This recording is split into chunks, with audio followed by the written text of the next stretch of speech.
Now, one final matter, Mr. President. This morning, I'll be joining 3 other congressional leaders to meet with President Biden at the White House. There's certainly no shortage of important business to discuss. The President campaigned on a promise that his agenda would unite a divided nation, and he inherited a favorable situation. Vaccines were flooding America. Science had proven schools can reopen. Job openings were beginning to pile up. Republicans sought to continue the 2020 bipartisan streak on COVID relief.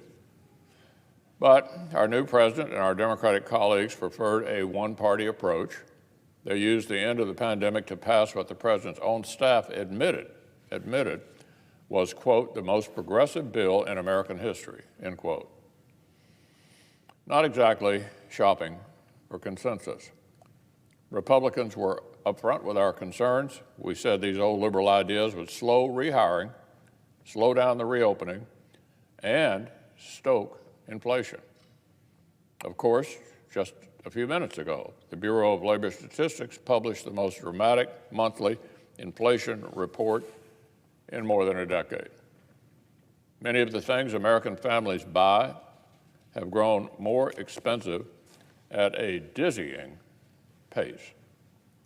And last week's incredibly disappointing jobs report showed what happens when Washington taxes working people to pay other people more to stay home.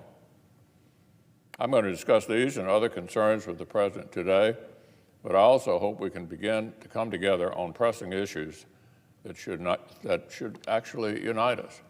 The last time Congress took comprehensive action on surface transportation infrastructure, 83 senators signed on. And by the way, that bill was produced by Senator Boxer, myself, and Senator Inhofe, a totally bipartisan effort across broad ideological lines. The last time we drilled down on water resources, the margin was 92-6. Infrastructure can and should be a bipartisan issue, the time for supporting working families. The same for supporting our national defense. If the President can remember that he promised to govern for all Americans, not just the far left, if my Democratic friends can remember they have just a 50-50 Senate and a closely divided House, not exactly a sweeping mandate for a socialist agenda, then there is much that we could deliver together for the country.